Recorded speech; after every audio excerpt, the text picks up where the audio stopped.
MyStory. MyStory. MyStory is a place of hope and healing for all people, men, women, veterans, young adults, teenagers, and even children. Everyone, regardless of their social status or sexual orientation. It is a place of motivation and inspiration. MyStory will talk about real life situations and real life stories because no one is immune to stress, depression, anxiety, and other mental health problems, and our stories resonate. My name is Grace Ngere, suicide awareness and prevention advocate. Hello, our viewers. It's another day, it's another episode that we're here with Stanley. We are continuing with our conversation we had the other time. And today we will talk more about men. We're going to talk about black men in America, especially foreigners, what they go through. Welcome back. Thank you. Thanks so much for having me. You're welcome.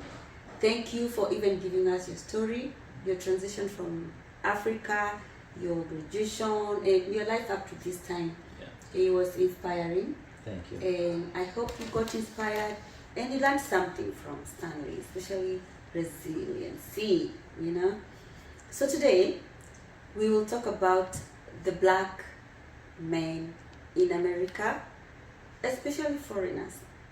And Stanley, I happened to talk with my son about this before we met. Okay. And I was so surprised to the things he told me. And we usually talk, and this is just like an emphasis of what we've always talked about with him. And I actually wish he could agree to come. He doesn't refuse, but he's a young man. So anyway, he did talk about some things, belonging. Okay. So he said they feel like they are in two places, yet not. Meaning, he's an African and he's in America. He came here when he was 1 year old. So he's an American. Yeah. Yet, when he's out there, he's not 100% American. Yeah. And when he comes here, he's not 100% Kenyan or African. Especially when we have, say, events, and he's out there, fellow Africans are talking in Swahili. He is, or even if we go back home, he is not 100% African in terms of culture and, values and things like that. Yeah. So even before I got to everything else he said, because he said a lot, what do you take of that? I know you came, you said 20 years old. Yes, I was 20. Yeah. Yeah. What do you think of that? Do you see it? Is he or he's just mumbling? I think he's very right. Because as much as for me, I've seen Kenya, I've seen both worlds while grown, and I've gone back to Kenya to visit twice so far, and I can tell you sometimes you can feel the disconnect sometimes, and I can imagine for him, it's gonna be even worse. Right. So his point is very valid because he's coming to this country, and everybody, or rather most people in America, will look at him as a Kenyan, but he doesn't know that. He doesn't know much of that Kenya, so he's very conflicted because the acceptance, as much as he may have friends and they may they might hang out, spend time together, they still look at him as this Kenyan. Yeah. So there's that, and as much as it might be said sometimes, hey, we know you are from Kenya, or your family is from Kenya. Yeah. But there's the unspoken barrier between him and his friends, and even Black Americans, yes, white yes, men. yes. because sometimes I feel like sometimes that works in our favor, and sometimes it doesn't. But because sometimes I've been in a situation where some people, especially the white Americans, some of them might make some comments like, "Oh, he's not African American. He's African," meaning that he doesn't do something. He's not that bad in some aspects because he's actually not that kind of black. He's so there's sometimes it. So they tend to think the black American are worse than the foreigners. Let's call them foreigners. When it comes to some issues and some things, when it comes to some things, a lot of white Americans, they tend to favor Africans over African Americans. I maybe because of some of what they see. Maybe they see a lot of Africans coming here, especially when they see people going to school here, and because I think generally Africans do well in school, and that's one of the ways. Yes, that's one of the ways that a lot of Africans come here. So without without making any stereotypes, I think they kind of see some things that tend to make them think, oh, I think we can associate better with these people than these people, and I'm talking about this some not all of them, but it happens a lot. And that brings a point he brought, that sometimes he sees and I don't want to point as if it's just him. It's he was talking for them, for the young people or black men in America, the young ones. And I think maybe the difference there is you came older, a little bit older. So sometimes, case in point, like with police, if a police stops a young black male, he might not right away differentiate. This is a Kenyan or this, because his accent and everything, the way they dress, they're a bit different. So they'll be treated the same way. Yet he knows he's not a black American. Because in the news we're seeing how they're doing, police brutality and all that.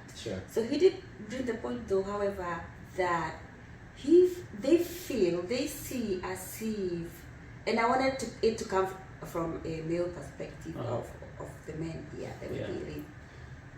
Like we, us who come here, we look down upon the black people, Americans here, and then vice versa. Have you seen that?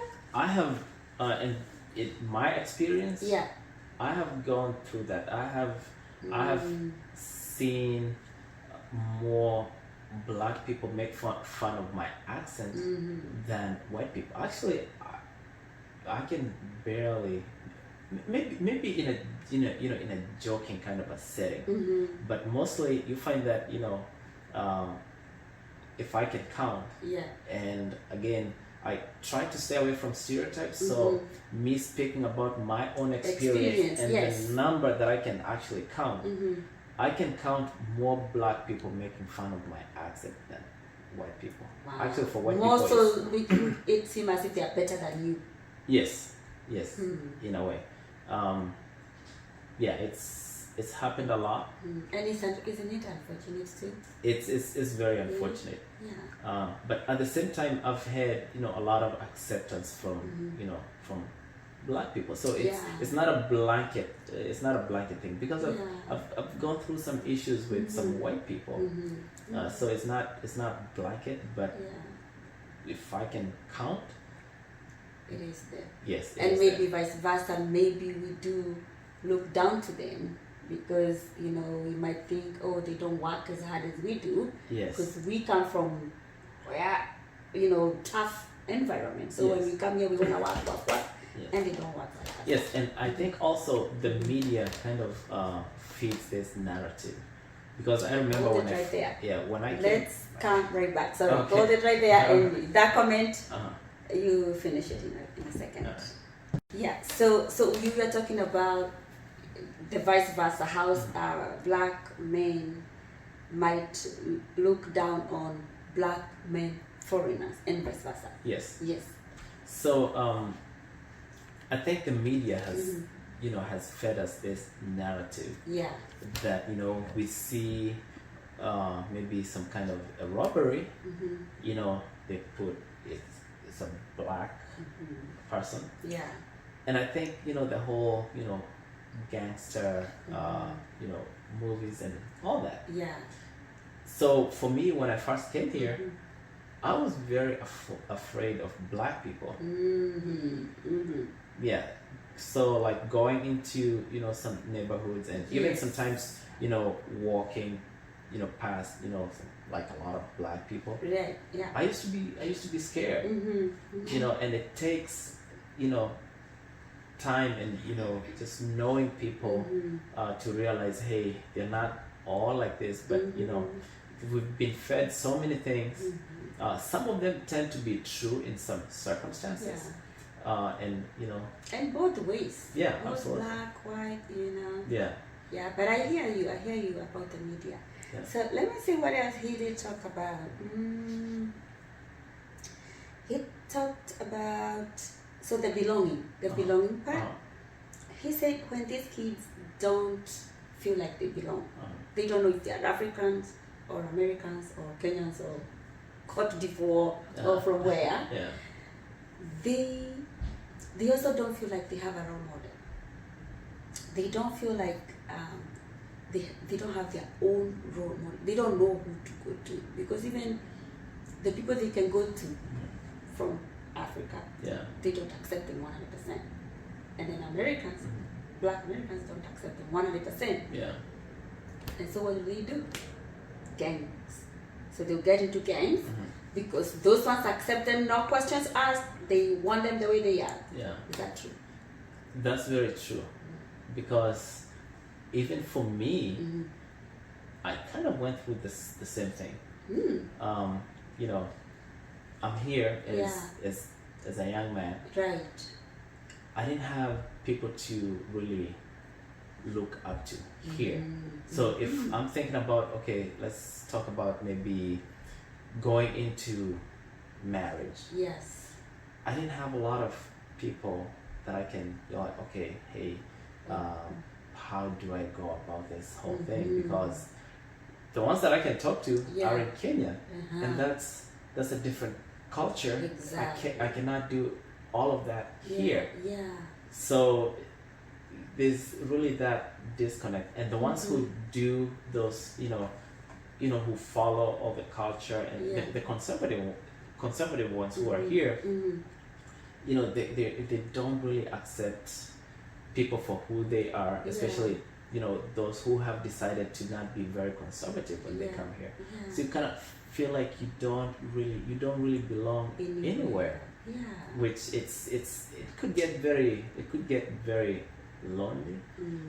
And for me, I think, and maybe for me being in Ohio and not knowing very many people, I feel like nowadays maybe we have more people that we can look up to locally who have that kind of a blended culture. But still, I think a lot of, especially men, they're not available. Like, we're always working, and it's the same, like just your story, working, school, and life, and even social life is no social life. Yes. Or even a place to go where you can get other men talking about things, life. Sure. You genuinely learn from them. Yeah.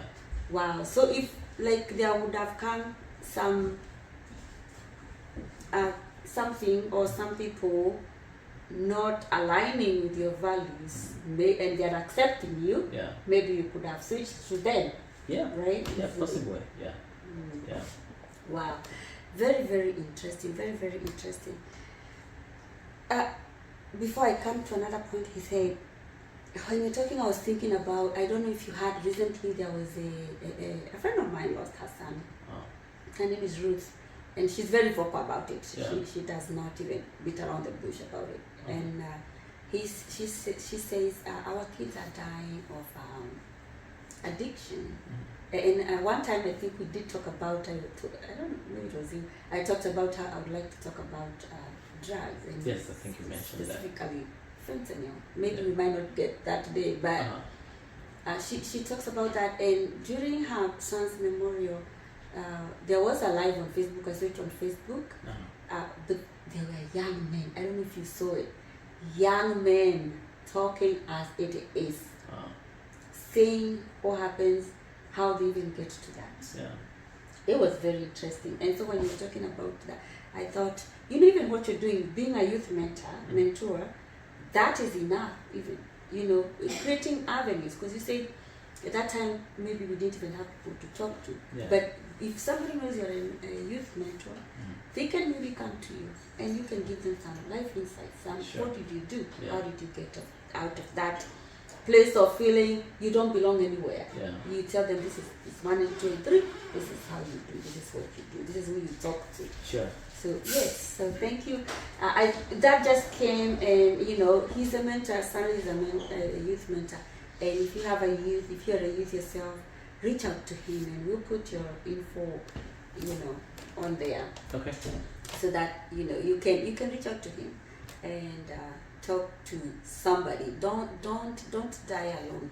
Don't be alone. Don't feel like you don't belong as a youth. This specifically here is for you then, and parents. I know you can pass it on to your kids. So let me see what else he's talked about. We talked about cultural values. So some of the things he was saying that we don't belong and we don't they make them even feel more they don't belong is like their musical stances. I mean political stances. Yeah. Their musical likes, musical. So, for example, this type of music I know they listen to. Yeah. I'm a very open person. I let them listen to. I know some parents would not let them listen to some music. Yeah. Because they're like, what are you listening to? So some cultural values, beliefs, religion. Yeah. Things like the examples he was giving me. We are Christians. So if you hear a Muslim or somebody who doesn't even believe in God, Yeah. And even the way we talk. So I'm just saying, and then you can just mention on this. He said the way we talk. Yeah. So to me, he has no accent. To someone else out there, they might hear a little accent. So it makes them wonder, where am I? I don't even know if I have an accent. I don't know Kikuyu. I don't know Swahili. Who am I? What am I? Yeah. So touch on that. So I think that's one thing that is actually affecting a lot of young people. Yeah. Especially when it comes to culture, from the home. Yeah. Because From the home. yes, because most of these things you're doing them at home, and if you have very conservative parents, you find yourself you don't really you can't be yourself at home, and even out there. Yeah. You can't even be yourself out there. And that's what those kids on the live video was telling you. Yeah. That's what we're talking about. Home. Yeah. Yes, continue. Yeah. So they just feel like you're supposed to be comfortable at home, but you don't have that. Yeah. Especially when you're told no, you can't listen to this, you can't do that. I believe parents have a great role to instill discipline into their children. Yeah. But there's one thing. It's one thing to discipline, and another thing to impose your lifestyle and your likes and dislikes to your child. Exactly. And sometimes I feel like there lacks a balance, and that's a topic that continues to come up anytime we talk to them. Yeah. Maybe you can tell the parent what exactly should they do to incorporate American lifestyle, which is where your children are living and growing, and African lifestyle. Okay. We'll be right back. Yeah, tell these parents right here listening, because I feel that's one of the things that's affecting us, especially here in Seattle. We've had so many men in trouble, we have to even death. What can you tell a parent that is struggling, wondering what am I gonna do with this chance? So for me, I think it begins with accepting that your child is gonna grow and is gonna grow up and go into this world. Yeah. I mean, for me, my oldest daughter is only 9, so especially for parents who are older, I don't want to seem to be like more experienced than they are. Yeah. But I think but we out do. of the experience in America and the young guys that you mentor. Yeah. So for me, I think it starts with acceptance, and if they can understand that they're not raising their children in Kenya. Yeah. And it's funny that even the ones being raised in Kenya, it's a different Kenya than it was years ago. Big time. Yes. So accepting that the society is changing. Yes. And trying to let the young people have that flexibility. It's information age. Yes. So they know a lot of things from a very young age. They do. I get it. A lot of that information might be detrimental to their well-being in terms of obtaining the wrong information from the media, social media, and all that. But I think for the most part, there are some things that are very useful that they actually can get from whatever sources they get that information from. And sometimes, especially as parents, we try to make a copy of ourselves and have make that to be our kids. Yes. We impose our ideas. Sometimes it's just our feelings. So we want to live vicariously through our kids, which is not very possible. If we can understand the kind of environment that they are growing up in, and try to be flexible with them and to be adaptable, teach them the right thing, but at the same time be willing to also learn. Try to learn from them, because you can only be able to support them if you actually know exactly what it is that they're doing. Sometimes parents say no just because they don't understand, and they're not even seeking to understand. So if they can incorporate learning, try to understand their children. And one thing that I've come to learn from the interaction with a lot of the young people that I've dealt with, their parents, especially the ones flourishing, especially at Depi, their parents have actually allowed them to thrive. They have given them that flexibility to grow, and a lot of them are doing so good. So many events that we have done, and I know I'm not here to speak on behalf of IDEPI, and it's okay. But it's just from my experience with them, most of the events that we have done recently, most of it is done by youths who could be wasting themselves with something, but these parents have given these young people the freedom to actually develop themselves, to utilize their mind. Because if you make all decisions for your child, no, you can't dress like this, you can't do this, you can't listen to this type of music, when will they ever learn to exercise their brain and actually flourish? We show them that that we are there to support them, and then also guide them, like, hey, if you do this, this is gonna get you in trouble.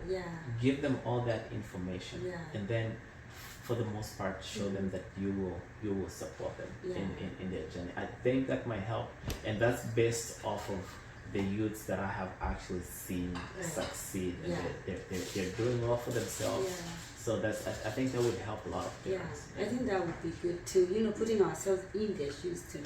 Trying to be in this world that's also not theirs but still theirs.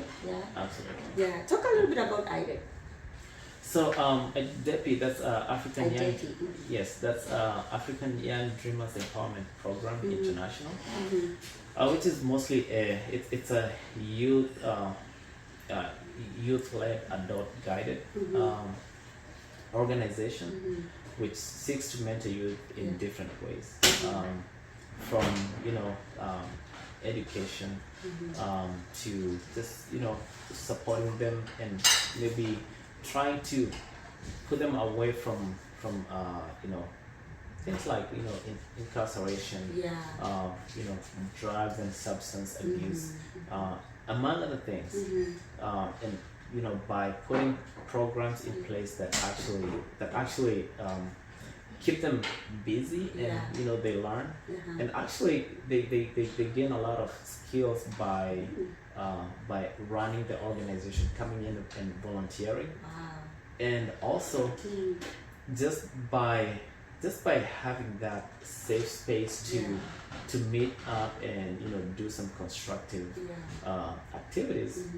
They actually other youth see that and they envy that, and so far we've seen a lot of like the last cultural event that we had, the attendance was like really high, close to 400. I'm not sure about the number, but close to 400 attendees.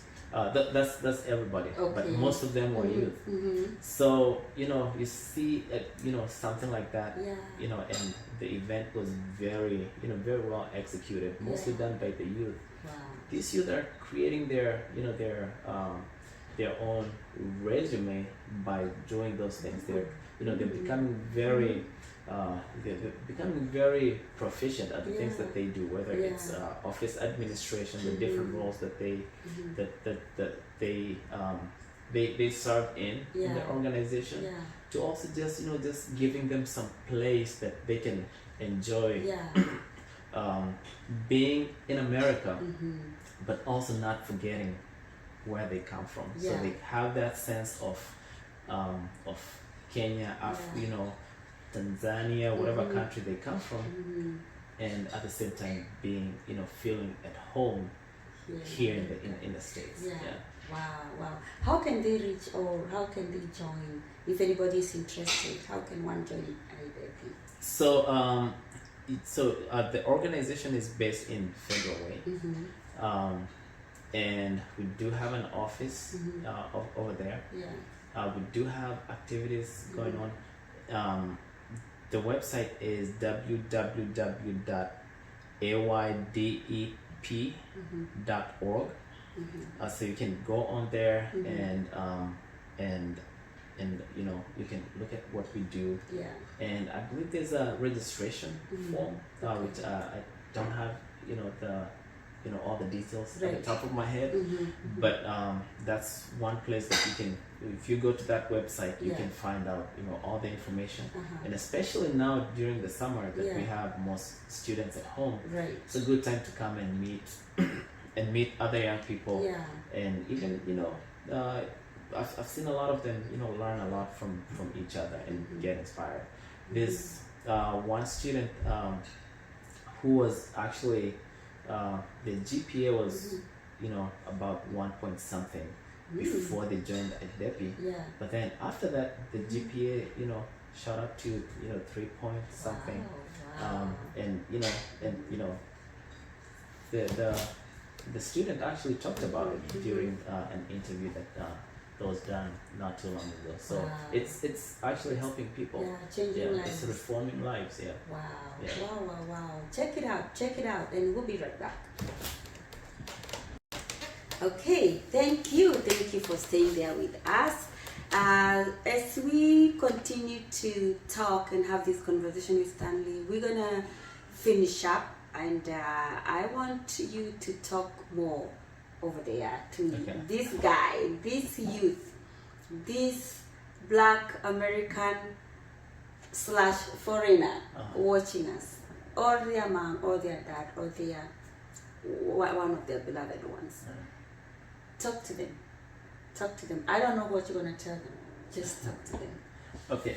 So one of the biggest things that I would that I would encourage is, if you feel like you have an issue that is bugging you, something that could derail you from utilizing your full potential, seek help. Find somebody who's doing well, somebody that you can somebody that you can trust, and feel free to let it out.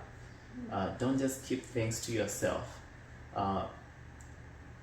Make it your assignment to find that one person that you can always run to.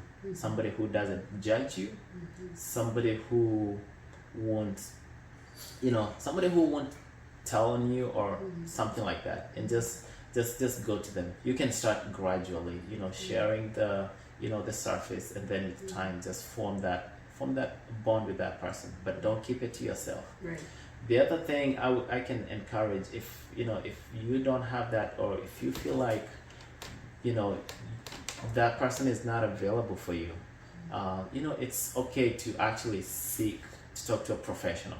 If you are in, let's say, a college scenario, or even in high school, we do have counselors, we do have career counselors, we do have deans of students. Talk to those people. You don't have to go super deep into the details, but you can start there. For me, during one of my darkest moments, I was actually able to get help and a lot of relief by talking to my academic advisor. She was not a counselor, or but I was able to talk to her, and I felt relieved. And on top of that, I was able to figure out a plan to fix whatever challenge I was going through that time. The other thing that I would like to encourage, especially us African immigrants, or even immigrants in general, don't be afraid to get into any profession or any whatever you feel that you have the desire to. Right. In this land, you can actually do it. Yeah. For me, I stepped into a program that took me 14 years to complete. It was challenging. I didn't have a lot of people who looked like me that I could have gone to consult and ask them, okay, how did you get from point A to point B? But don't let that restrict you from actually doing big things. Go out there and just follow your passion. For me, I wanted to learn how to fly. I got into it. I got it done. I got into the military. A lot of people have this fear, and there's this stereotype that immigrants, or mostly Africans, will be put in the front lines. Yeah. But there's really nothing like that. I went through it, and I was able to get through. I mean, every now and then you might go through some challenges, because somebody might think because you're from Africa, you don't really know much. But always use some of those some of those setbacks as fuel. Anytime you feel like somebody is looking down on you, use that opportunity to actually to want to prove them wrong. Right. But don't have that so much as your goal. Keep your goal as your goal, but just use that as fuel. Take all these setbacks and say that, what, I'm gonna succeed. And at the end of the day, like, these setbacks have nothing on it. Trust me, at the end of the day, it's gonna feel so much better when you are on the other side of your challenges.